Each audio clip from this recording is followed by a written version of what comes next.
Assalamualaikum warahmatullahi wabarakatuh. Kembali lagi bersama saya Alivian. Dan di video kali ini kita akan kembali membahas tentang wibu. Gitu.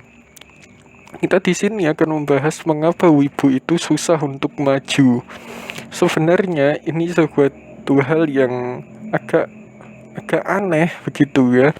Kenapa saya bilang agak aneh? Karena orang yang kurang maju, baik itu dalam segi ekonomi maupun dari segi pemikiran, itu tidak harus wibu. Itu yang pertama. Dan yang kedua adalah tidak semua wibu itu berpemikiran rendah gitu, atau mungkin berekonominya kurang begitu. Kita ambil contoh, banyak sekali wibu-wibu yang sukses sebagai YouTuber begitu kan, yang video-videonya juga sering saya ikuti, tetapi banyak juga yang jadi pemalas. Nah, kenapa hal ini bisa terjadi? Jadi, jika kalian ingin maju atau kalian ingin menemukan suatu pencerahan gitu, atau sebuah titik terang gitulah untuk kehidupan kalian ke depannya, kalian bisa cek video ini sampai selesai. Ayo kita mulai.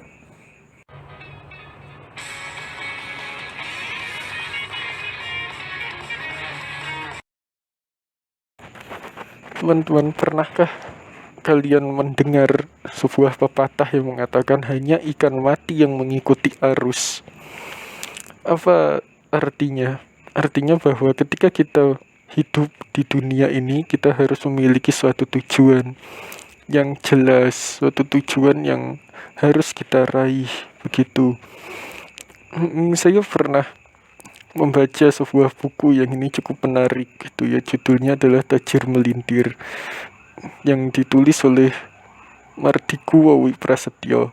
Oke, saya sebutkan saja ya orangnya, biar kalian juga paham isi pemikiran beliau seperti apa. Jadi di buku itu kan dituliskan bahwa orang hidup itu harus memiliki tujuan gitu. Dan tujuan Pak Mardiku itu adalah untuk keliling dunia, yang sampai detik ini beliau masih kesulitan gitu, karena mungkin banyak pekerjaan, karena mungkin banyak mikir negara dan lain sebagainya ya. Tetapi apapun itu, bahwa beliau memiliki tujuan begitu. Kemudian saya juga mendengar motivasi dari guru saya gitu, yang mengatakan bahwa orang hidup itu memang harus memiliki tujuan gitu. Dan guru saya sendiri memiliki motivasi untuk membesarkan anak-anaknya gitu kan, dia sudah tua gitu. Kamu bagaimana dengan saya? Apa salah satu motivasi saya? Tentu saja motivasi saya adalah untuk memiliki banyak subscriber gitu, kalau bisa melebihi Ataf gitu lah ya. Ya kalau bisa gitu, itu akan saja, moga-moga bisa gitu kan ya. Dan dengan saya menjadi YouTuber ini, sejak saya menjadi YouTuber ini, saya jarang sekali mengalami yang namanya depresi gitu. Atau mungkin teman-teman sekalian ini pernah merasakan gitu ya, ketika hidup ini kok rasanya nggak enak gitu, kok rasanya bosen gitu. Maka ketika teman-teman merasa seperti itu, coba teman-teman semuanya ingat-ingat lagi, kira-kira apa tujuan hidup teman-teman sekalian yang ingin kalian capai ke depannya begitu. Karena dengan mengingat itu saja tuh, maka semangatnya akan kembali. Dan itu sudah saya rasakan sekarang gitu, yang mana setelah saya memutuskan untuk membuat channel YouTube, saya memutuskan untuk rutin membuat video. Sejak saat itulah kemudian otak saya ini menjadi fresh, otak saya ini menjadi segar gitu ya. Kita ibaratkan kalau otak itu adalah sebuah kotak gitu ya, untuk sebuah tempat. Nah, ketika tempat ini isinya penuh begitu, maka dia tidak akan bisa diisi lagi. Kalaupun dia diisi lagi, maka itu akan menjadi suatu hal yang sangat berat gitu kan. Nah, maka bagaimana caranya supaya otak ini tidak terlalu overthinking begitu ya, atau isinya terlalu berat?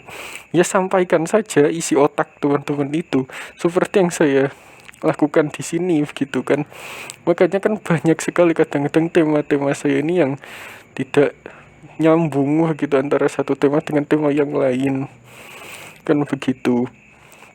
Nah, itu karena apa? Karena memang saya menggunakan kemampuan otak saya ini, isinya memang random begitu.